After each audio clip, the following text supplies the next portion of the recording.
ठरलं.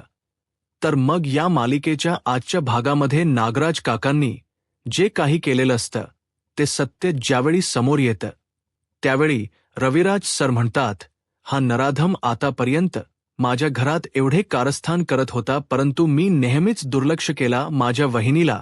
आज माझ्या वहिनीला माझी आधाराची गरज होती, पण मी तिला आधार नाही देऊ शकलो. खरंच नागराज, मला लाज वाटते. तुझी तर पूर्णाजी म्हणू लागतात.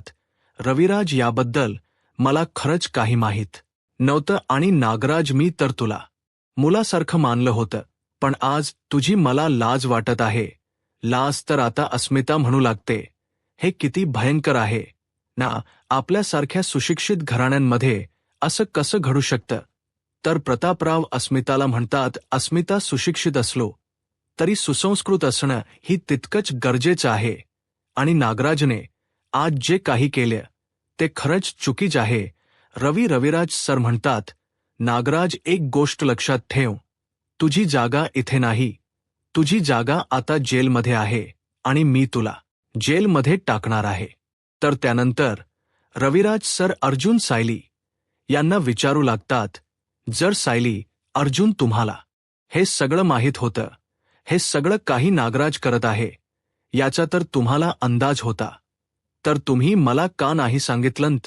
याची पूर्वकल्पना तुम्ही मला का नाही दिली? आणि प्रतिमा, तुला तर सगळं माहीत होतं ना. मग प्रतिमा, तू तरी मला सांगायचं होतं, तू तरी मला विश्वासात घ्यायचं होतं. तूही मला काही सांगितलं नाही का? तुम्ही कोणी मला का नाही सांगितलं? हे सर्व काही असं म्हणत रविराज सर त्यांना ज्या विचारू लागतात, परंतु कोणी काहीच बोलत नाहीत. तर त्यानंतर रविराज सर नागराजला म्हणतात, नागराज, या तिघांनी तुझ्याकडे दुर्लक्ष केला असेल, परंतु आता मी तुझ्याकडे दुर्लक्ष करणार नाही. मी ॲक्शन घेणार आणि न्यायाच्या प्रक्रियेमध्ये तू माझा भाऊ आहेस ही गोष्ट कधीही आड येणार नाही. तुला तुझ्या पापाची शिक्षा मिळणार आणि ती मी मिळून देणार आहे. आणि आता मी शांत बसणार नाही. तुझ्या या कारस्थानांना आता कुठेतरी मला चाळा घालावा लागेल. आता नागराज काका नाटक करत रविराज सरांसमोर हात जोडतात आणि म्हणू लागतात, खरंच दादा, मी चुकलोय. खरंच दादा, मी चुकलो आणि माझ्या चुकीची शिक्षा मला मिळायलाच हवी. खरंच मला या सगळ्याचा पश्चाताप होतोय दादा. मला माहीत आहे एक दोनदा मी सुमनवर हात उचलला असेल, पण यापुढे तसं नाही करणार. यापुढे मी सुमनवर हात नाही उघारणार नाही. मी तिला मारणार. मी खरंच हात जोडून तुम्हा सगळ्यांची माफी मागत आहे. परंतु कोणीही नागराज काकांकडे पाहतही नसतं. तर कल्पना ताई रागानेच नागराज काकांना म्हणतात, जे काही झालंय ते पुरे नाही आहे का? तर नागराज काका म्हणतात, मी सगळ्यांची हात जोडून अगदी मनापासून माफी मागत आहे. मी चुकलोय, मला माफ करा. परंतु सर्वांनाच नागराज काकांच्या वागण्याचा खूप राग आलेला असतो. त्यांनी जे काही केलेलं असतं ते कोणालाही आवडलेलं नसतं. तर आता सर्वांचा विश्वास बसावा यासाठी नागराज काका नाटक करत म्हणतात, प्लीज दादा, मला माहीत आहे माझ्याकडून चूक झाली आहे, परंतु आता तुला मला जे बोलायचं आहे ते सगळं काही बोल. परंतु अगोदर माझ्या सुमनला शोध. मला मान्य आहे मी सुमनला मारहाण केले, पण मी जरी वाईट नवरा असलो तरी माझ्या सुमनला काही झालं तर ते मी नाही सहन करू शकत. दादा, प्लीज, माझ्या सुमनला आता शोधणं खूप गरजेचं आहे. परंतु कोणी काहीच बोलत नसतं. नागराज काका म्हणतात, काय झाले? तुम्ही कोणी काही का बोलत नाहीयत? प्लीज माझ्या सुमनला शोधायला चला. दादा, मी तुझी शपथ घेऊन सांगतोय, सुमन कुठे आहे मला खरंच माहीत नाही. मी सुमनला काहीही केलेलं नाही आणि आता सुमनला शोधणं गरजेचं आहे. रविराज सर म्हणतात, तू कुठेही जाणार नाहीयेस, तू इथेच थांबणार आहेस. आम्ही सुमनला शोधणार आहोत. तू सुमनला शोधायला यायची काहीही गरज नाही. नागराज काका म्हणतात, दादा, प्लीज माझं ऐकून तरी घे. मला माझ्या सुमनला शोधायचं आहे. तर आता रविराज सरांना पूर्णाजी शांत करतात आणि म्हणू लागतात, रविराज, शांत व्हा. आपण नागराजचा समाचार नंतर घेऊ. त्या अगोदर सुमन शोधणं खूप गरजेचं आहे. सुमन सापडणं आपल्यासाठी महत्त्वाचं आहे. तर आता रविराज सर म्हणतात, नागराज, एक गोष्ट लक्षात ठेव, सुमन सापडली की सुमन सापडल्याच्या दुसऱ्या क्षणाला मी तुला पोलिसांच्या ताब्यात देणार आहे. नागराज सर नाटक करत म्हणतात, दादा मला सगळं काही मान्य आहे, पण प्लीज अगोदर आपण सुमनला शोधूया. तर आता अश्विन म्हणू लागतो, हो सुमन काकूंना शोधणं खूप महत्वाचं आहे. आपण एक काम करूयात, सुमन काकूंच्या सर्व रिलेटिव्हला एकदा फोन करून विचारूयात, त्यांच्याजवळ काही माहिती मिळते का आपल्यालाही कळेल.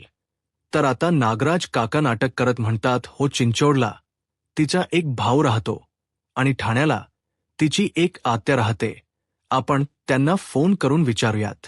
रविराज सर आता विचार करत करत असतात की सुमनला नक्की कसं शोधावं, कुठे शोधावं. सगळ्यांनाच सुमन काकू सापडत नसते म्हणून खूप टेन्शन आलेलं असतं. काय करावं कोणाला काहीच कळत नसतं. तर प्रतिमा हत्या म्हणू लागतात, ठाण्याच्या आत्याचा नंबर आहे माझ्याकडे, मी त्यांच्याशी बोलतो. तर इकडे नागराज काका नाटक करत म्हणतात, मी तिच्या बहिणीशी आणि भावाशी बोलून घेतो. असं म्हणत नागराज काकाही आता सुमन काकूंच्या बहिणीला फोन करायला घेतात आणि म्हणतात, अपलदा ताई, मी नागराज बोलतोय, सुमन तुमच्याकडे आली आहे का? नाही, पण तिच्या सकाळपासून काही तुम्हाला फोन वगैरे म्हणजे तुमचं तिच्याशी बोलणं वगैरे झालंय का? परंतु समोरून नकार येतो. तर नागराज काका म्हणतात, नाही नाही, सगळं काही ठीक आहे, परंतु जर तुम्हाला सुमनचा फोन वगैरे आला तर मला नक्कीच सांगा. असं म्हणत नागराज काका फोन ठेवतात आणि पुन्हा कोणाला तरी फोन करायला घेतात. तर इकडे अश्विन प्रियाकडे पाहत असतो. तर प्रिया मान डोलवत नकार देते. तर त्यानंतर सायली नागराज काकांकडे पाहते आणि मनाशीच म्हणते, नागराज काका पूर्णपणे घाबरून गेलेत, परंतु मला अजूनही असं का वाटते की सुमन काकूंच्या गायब होण्यामागे नागराज काकांचा हात असावा, त्यांनीच गायब केलं असावं. असं म्हणत आता सायली नागराज काकांकडे पाहत असते. तर दुसरीकडे पाहायला मिळतं, नागराज काकांनी सुमन काकूंना ज्या गॅरेजमध्ये ठेवलेलं असतं तिथे महिप्त शिखरे ही असतात. सुमन काकूंना खूप त्रास होत असतो. महिप्त शिखरे सुमन काकूंवर हसर असतात. तर सुमन काकू स्वतःला सोडवण्याचा प्रयत्न करत असतात, परंतु काहीही केल्या त्यांना स्वतःला सोडवणं खरंच खूप कठीण होत असतं. नागराज काकांनी त्यांना खूप त्रास दिलेला असतो आणि आता महिप्त शिखरेच्या समोर असल्यामुळे त्यांना खूप भीतीही वाटत असते. तर दुसरीकडे पाहायला मिळतं, सुभेदारांच्या घरी नागराज काका, आपण घाबरून गेलो आहोत, आपल्याला सुद्धा सुमनची काळजी आहे असं सर्वांना भासवत असतात. तर द्विराज सर नागराज काकांना म्हणतात, नागराज, मी तुला शेवटची संधी देत आहे आणि शेवटचं विचारत आहे, तू सुमनला कुठे नेऊन ठेवलेस, खरं खरं सांग, कारण मला माहीत आहे की या सगळ्या मागे तुझाच हात असणार आहे. तूच सुमनला काहीतरी केलंस, त्यामुळे नागराज खरं बोल, सुमन कुठे आहे? आता नागराज काका रडण्याचं नाटक करतात आणि म्हणतात, दादा, तू माझ्यावर का संशय घेतोयस? तुझा माझ्यावर विश्वास नाहीये का? मी आता काय करू सांग ना? तुझ्या पायावर डोकं आपटून सांगू का की या सगळ्यामध्ये माझा हात नाहीये? अरे, मी सुमनला का गायब करेन? ती माझी बायको आहे, मला माहीत आहे मी चुकलो, परंतु मी तिला गायब केलं नाहीये, मी तिला कुठेही घेऊन गेलो नाहीये. प्लीज माझ्यावर विश्वास ठेवा दादा, प्लीज माझ्यावर असा संशय घेऊ नकोस. अरे, बायको माझी गायब झालीये आणि तुम्ही सर्वजण माझीच उलट तपासणी घेताय. तर त्याचवेळी सायली नागराज काकांना प्रश्न करत म्हणते, नागराज काका, इथे येण्या अगोदर तुम्ही कुठे गेला होता हे तर तुम्ही अजूनही कोणाला सांगितलं नाहीये. आम्ही सर्वच जण तुम्हाला वारंवार एकच प्रश्न विचारण्याचा प्रयत्न करतोय, परंतु त्या प्रश्नाचं उत्तर अजूनही आम्हाला मिळालेलं नाही. तर नागराज काका घाबरतच म्हणतात, मी सांगितलं, मी घरातून बाहेर पडताना दादाला सांगितलं होतं. दादा, हो की नाही? मी तुला सांगितलं होतं ना मी कुठे जातोय? तर रविराज सर म्हणतात, हो तू सांगितलं होतं, परंतु ते खरं आहे की नेहमीप्रमाणेच्या थापा आहेत हे मात्र अजूनपर्यंत मला कळालेलं नाही. तर पूर्णाजी रविराज सरांना शांत करतात आणि म्हणतात, रविराज नागराजचा समाचार आपण नंतर घेऊ, परंतु अर्जुन जर 24 तासाच्या आत आपण मिसिंग कंप्लेंट करू शकलो नाही तरी पोलीस आपल्याला मदत करू शकतात का, म्हणजे आपण त्यांना फोन करून तसा मदतीचा हात मागू शकतो का? अर्जुन म्हणतो, ते मी ऑलरेडीच केला आहे. मी इन्स्पेक्टर सावंत यांना फोन केला आहे आणि पर्सनल लेव्हलवर हा तपास सुरू करायला सांगितला आहे आणि उद्यापर्यंत जर सुमन काकू सापडलेच नाही तर आपण ऑफिशियल कंप्लेंट करणारच आहोत. आता मात्र नागराज काका पूर्णपणे घाबरून गेलेले असतात तर प्रतापराव म्हणू लागतात, माझ्या एक ओळखीचा एसटी स्टँडवर काम करतो, मी त्याला सुद्धा सुमनचा फोटो पाठवला होता, परंतु त्यांचा सुद्धा आता मेसेज आलाय की अशी व्यक्ती त्याने एसटी स्टँडवर पाहिलीच नाहीये. आता मात्र सर्वांनाच काळजी वाटत असते. तर कल्पनाताई देवी आईला साकड घालत म्हणतात, देवी आई, अशी वेळच नको यायला, सुमन लवकरात लवकर सापडू दे आणि सुमन जिथे कुठे असेल तिथे सुखरूप बसून देत देवी. आई, तू तिला वाचव आणि तू या संकटातून तिला बाहेर काढ. इथे मात्र नागराज काका पूर्णपणे घाबरून गेलेले असतात तर प्रत्येक जण आपापल्या परीने सुमन काकूंना शोधण्याचा प्रयत्न करत असतात, आपले सर्व कॉन्टॅक्ट वापरण्याचा प्रयत्न करत असतात. परंतु इथे नागराज काका मात्र शांत उभे असतात. तर त्याचवेळी कल्पनाताई अस्मिताला म्हणतात, अस्मिता बाळा, तुला उगाच या सगळ्याचा त्रास नको व्हायला, तुला आरामाची गरज आहे, जा बाळा तू जाऊन आराम कर. अस्मिता म्हणते, अजिबात नाही, जोपर्यंत सुमन काकू कुठे आहे ती सापडत नाही तोपर्यंत मी शांत नाही बसू शकत. तर आता प्रतापराव अस्मिताला म्हणतात, अस्मिता बाळा, असं करून नाही चालणार, तुला आता आरामाची गरज आहे. पूर्णाई, तू एक काम करतेस का, तू अस्मिता सोबत तिच्या खोलीत जा, म्हणजे तुम्ही दोघेही तिथे आराम करा. पूर्णाजी म्हणतात, बरं ठीक आहे, परंतु अर्जुन काही कळालं तर नक्की कळवा मला सांगा. अर्जुन म्हणतो, हो आजी. तर त्यानंतर कल्पनाताई अस्मिताला म्हणतात, अस्मिता, तुझ्या गोळ्याही द्यायच्या आहेत, चल मी येते तुझ्यासोबत.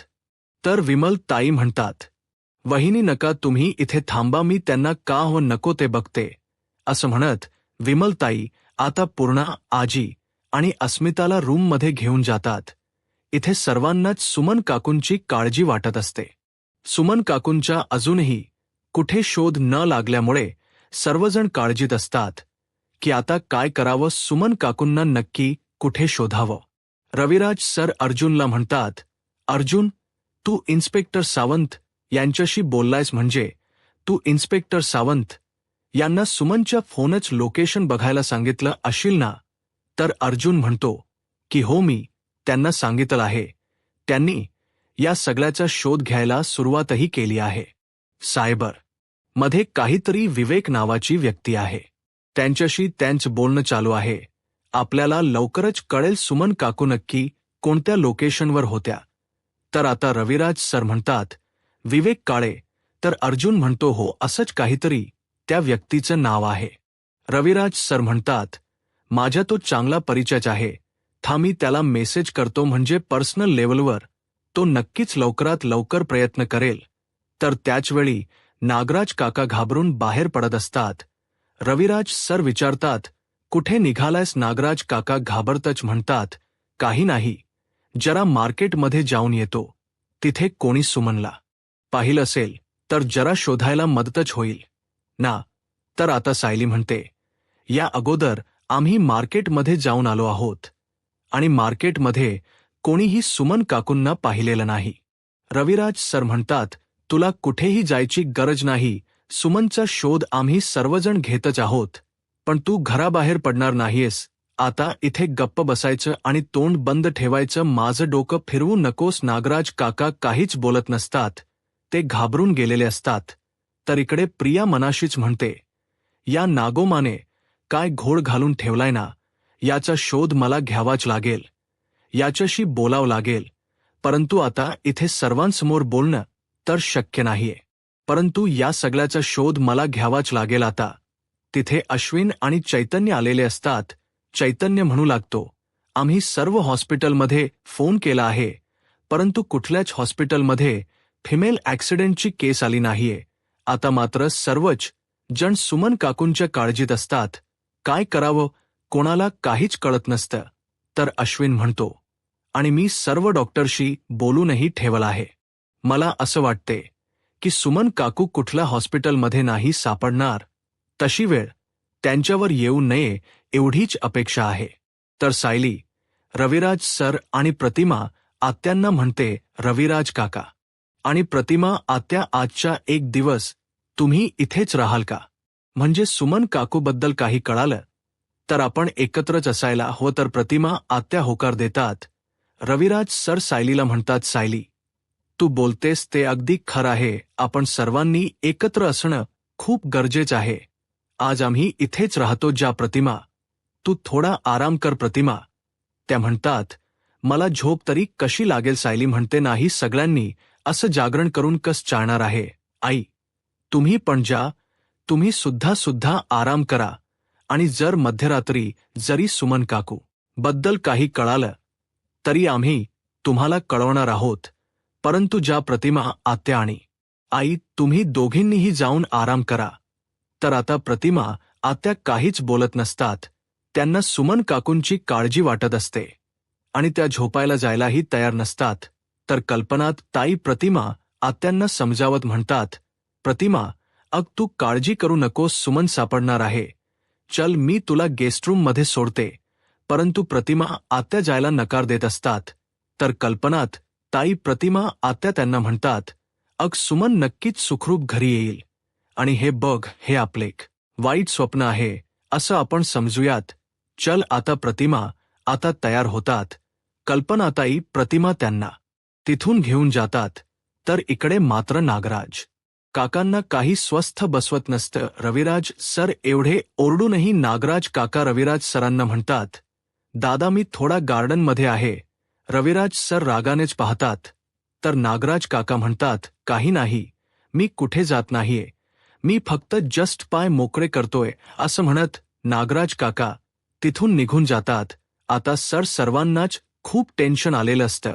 अर्जुन रविराज सरांना शांत करतो. तर दुसरीकडे आता नागोबाशी बोलायची हीच संधी आहे असा विचार करत आता प्रिया सुद्धा घराबाहेर पडते. आता नागराज काका घराबाहेर येतात. गाडीवर बस अगदी छान मस्त निवांतपणे सिगरेट ओढत असतात. आणि त्याचवेळी त्यांना एक फोन आलेला असतो. तो म्हणजे रघुचा. नागराज काका म्हणतात, बोल काय झाले? तर रघु म्हणू लागतो की मला महिप्स साहेबांशी बोलायचं आहे. तर आता नागराज काका त्याला विचारतात, काय रे, तुला काय एवढं महिप्सशी बोलायचंय, काय झालंय? तर आता रघु म्हणू लागतो, नाही साहेब, तुम्ही अगोदर म्हणालात की महिप साहेबांनी एका माणसाला आतमध्ये डांबून ठेवलं आहे, तोपर्यंत ठीक होतं. परंतु आता तुम्ही एका बाईला सुद्धा आणून ठेवलं आहे, म्हणजे याचा चार्जेस तर वाढणारच ना, पैसे डबल तर द्यावेच लागतील ना. तर नागराज म्हणतो, हो मला माहीत आहे की पैसे डबल द्यावे लागतील. मी देईन, मी महिपला बोलेन आणि तो तुमचे पैसे नक्कीच डबल देईल. त्यामुळे काळजी करायची काहीच गरज नाही. असं म्हणत नागराज काका त्याचा फोन ठेवतात. तर त्याचवेळी प्रिया त्या ठिकाणी येते आणि म्हणते, काय झालं? महिपा शिकरेना काय सांगायचं आहे? आता मात्र नागराज काका घाबरतात आणि म्हणतात, तुला काय करायचंय? तर प्रिया म्हणते, काही नाही, पण काका भार्या म्हणजे तुम्ही असं खरात दाखवत होता की तुम्हाला काहीच माहीत नाही आणि ते बाहेर येऊन निवांत सिगारेट वगैरे ओढताय. खरंच तुम्हाला मरणाची भीती वाटत नाहीये का? हो, तुम्ही जे हे सिगारेट वगैरे ओढताय त्यामुळे जर तुम्हाचा एखाद्या दिवशी मृत्यू उद्भवला तर, आणि हो मला तरी वाटत नाही की तशी वेळ येईल, कारण जर सुमन काकू सापडली तर तुमचा हा भाऊ तुम्हाला अगोदर मारणार आहे. त्यामुळे तुम्ही जिवंत राहायचा प्रश्नच येत नाही.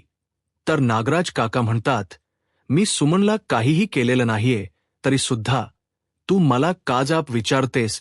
तर प्रिया म्हणते, नाही, मी तुम्हाला जाब विचारत नाहीये, मी जाब त्या व्यक्तीला विचारते ज्याने महिप्त शिकलेना किडनप केलं होतं. परंतु मला अजूनही एका प्रश्नाचं उत्तर मिळालं नाहीये की महिप शिकरे तुमच्या विरुद्ध तोंड उघडतील म्हणून तुम्ही त्यांना बांधून ठेवला आहे, डांबून ठेवलं आहे, तुमच्या ताब्यात ठेवले. पण तुमच्या बायकोने असं काय केलं होतं की तुम्ही तिलाही गायब केलं आहे. आता नागराज काका प्रियावर चिडतात आणि म्हणतात, मी सुमनला काहीही केलं नाही, सुमन गायब होण्याच्या मागे माझा हात नाही.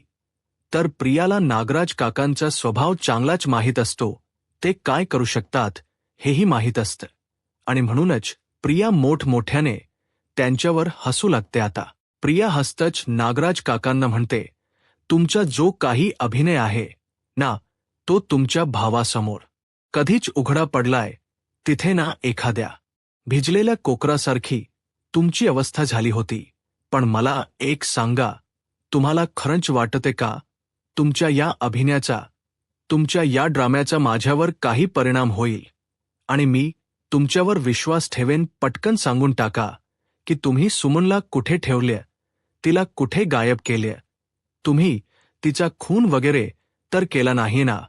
आता मात्र नागराज काका खूप चिडतात आणि प्रियाचा गळा दाबत म्हणतात, तोंड बंद ठेवायचं आणि मला उलट प्रश्न विचारायचे नाहीत. नागराज काका रागानेच प्रियाला म्हणतात, मला नडायचं नाही आणि तसा जर काही प्रयत्न केलास ना, तर यामध्ये मी तुला अडकवेन. आता मात्र प्रिया नागराज काकांचा हात पकडते आणि म्हणते, मला काय अडकवणार आहात? तुम्ही केलेल्या आतापर्यंतच्या सगळ्या कारस्थानांची लिस्ट मी या अर्जुन समोर आणि तुमच्या भावासमोर वाचून दाखवायलाही मागे पुढे बघणार नाही. तर प्रिया नागराज काकांना म्हणते, ठीक आहे, तुम्हाला जर नसेल सांगायचं ना, तर नका सांगू. सुमनला कुठे गायब केल हे नका सांगू मला. परंतु एक गोष्ट मात्र लक्षात ठेवा, एकमेकांना धमकवण्यापेक्षा एकमेकांची साथ दिली तर या सगळ्यातून आपण बाहेर पडू शकतो. कळलं का? असं म्हणत प्रिया रागानेच तिथून निघून जाते. आता नागराज काका त्यांच्या खिशातील मोबाईल घेतात आणि तो मोबाईल असतो सुमन काकूंचा. नागराज काका म्हणतात, सुमनचा मोबाईल तर मी कधीच स्विच ऑफ केला आहे, पण दादा म्हणतोय की याच लोकेशन तो शोधणार आहे. आता मात्र नागराज काका थोडे घाबरून गेलेले असतात. आता सुमन काकूंचा शोध घेईपर्यंत दुसरा दिवसही उजाडलेला असतो, परंतु अजूनपर्यंत सुमन काकूंचा काही शोध लागलेला नसतो.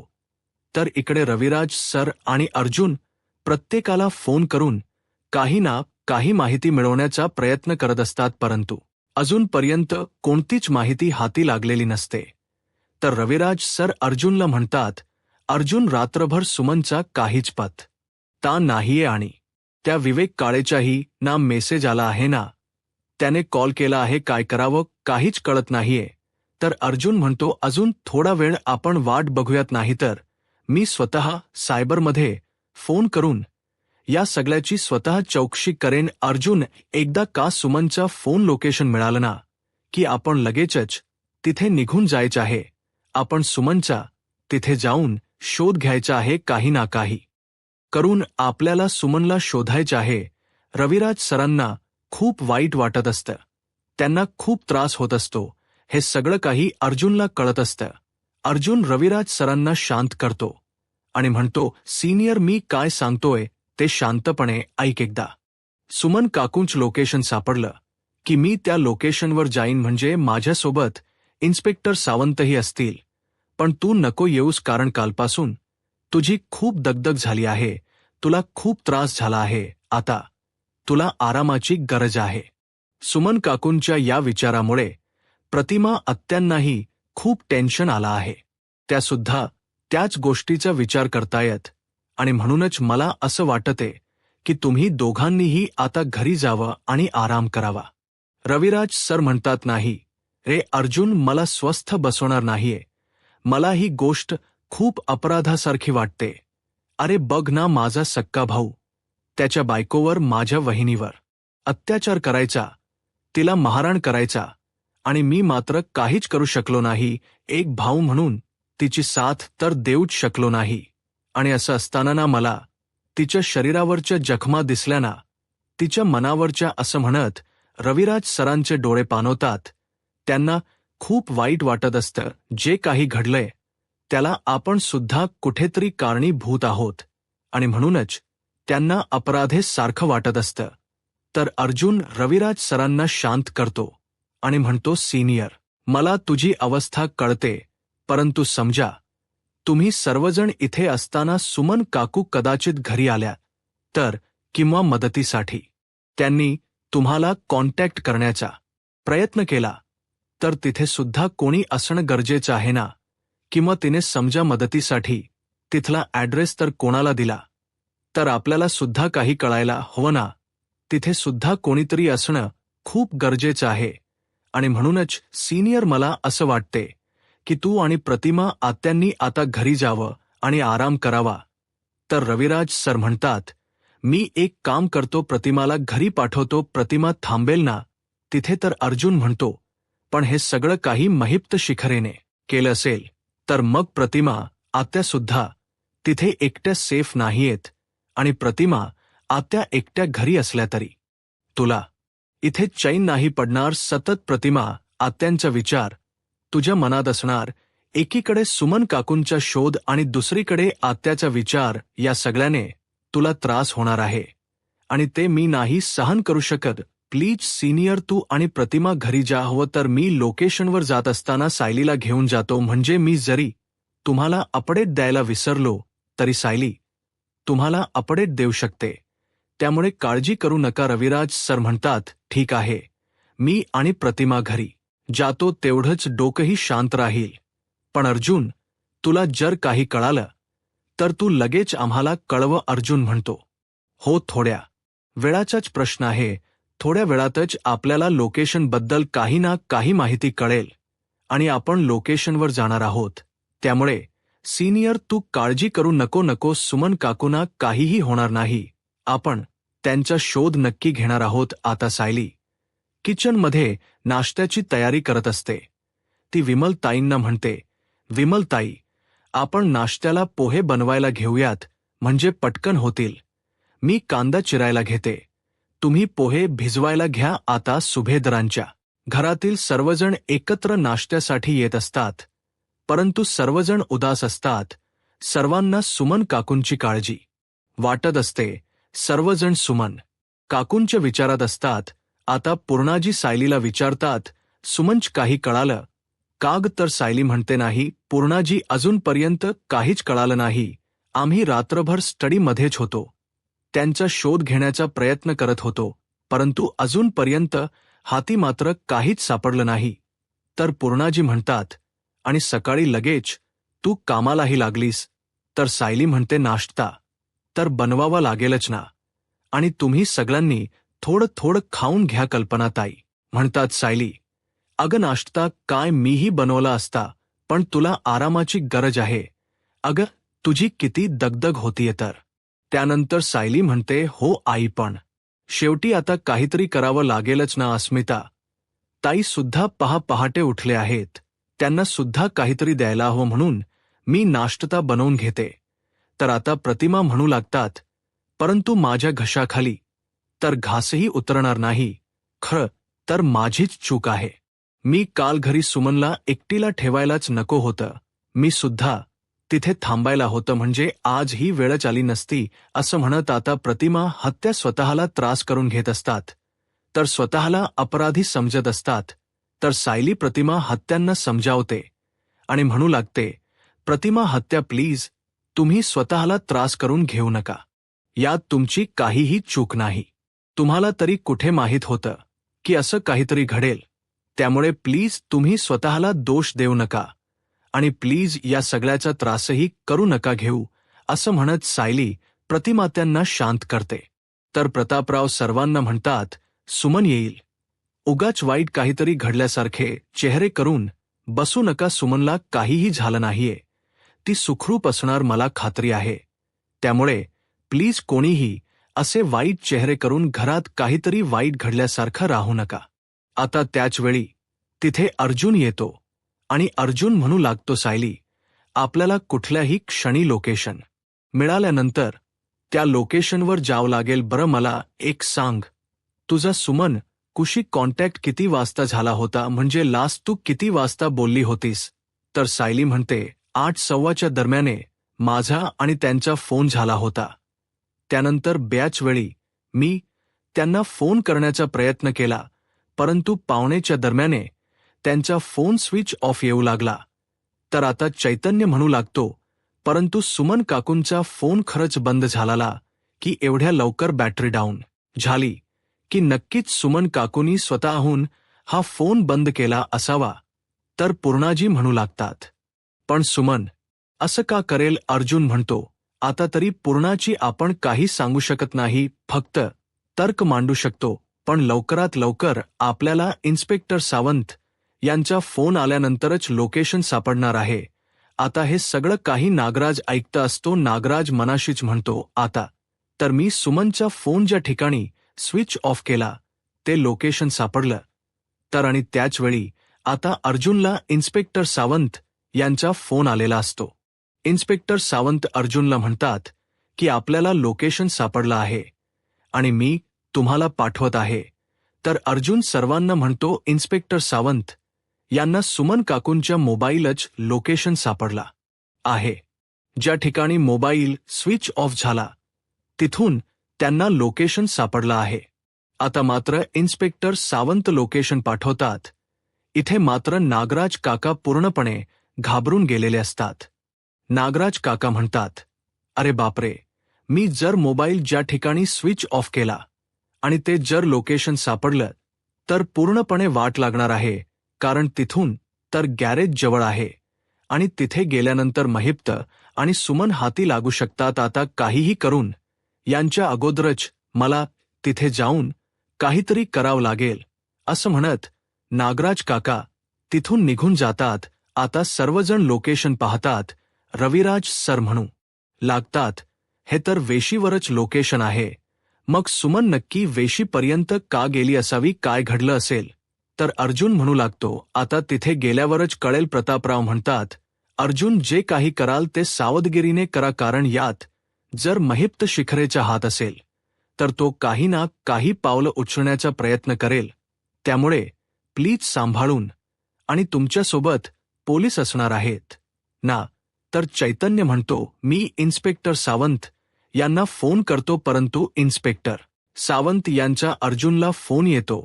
अर्जुन म्हणतो, बरं तुम्ही पुढे जा, आम्ही तुमच्या मागोमाग तिथपर्यंत पोहोचूच असो. म्हणत सर्वजण आता बाहेर पडणार. परंतु त्याचवेळी प्रतिमाहत्या पाहतात तर नागराज काका खरी नसतात. तर प्रतिमाहत्या म्हणू लागतात, भाऊजी कुठे गेले आहेत? आता रविराज सर नागराज काकांना आवाज देऊ लागतात, परंतु नागराज काका त्यांना कुठेही दिसत नसतात. तर आता रविराज सर म्हणू लागतात, हा नागराज इथेच तर होता, मग अचानक कुठे गेला असावा? आता सर्वच जण नागराज काका गायब होण्यामागे नक्की काय कारण असेल याचा विचार करू लागतात. तर कल्पनाताई म्हणतात, कदाचित ते खरी तर गेले नसावेत ना? तर येणाऱ्या पुढील भागामध्ये आपल्याला पाहायला मिळतं. आता नागराज काका प्रियाला फोन करतात आणि मदती तिचा हात मागतात. प्रिया म्हणते, माझी मदत कशासाठी? तर नागराज काका म्हणतात, महिप्तला शिफ्ट करण्यासाठी. आता प्रिया घाईने निघालेली असते. पूर्णाजी प्रियाला म्हणतात, तन्वी कुठे निघालीयस? तर प्रिया म्हणते, बाहेर पडणाऱ्या माणसाला असं विचारायचं नसतं ना की कुठे जात आहेस, म्हणजे ते काम पूर्ण होत नाही. तर पूर्णाजी म्हणतात, तन्वी कसं आहे ना, तुझी बाहेरची काम पूर्ण न झालेलीच ब्री, असं म्हणत तिला घरात थांबवून घेतात. तर दुसरीकडे सायली, अर्जुन आणि पोलिसांची संपूर्ण टीम आता लोकेशनपर्यंत पोहोचलेली असते.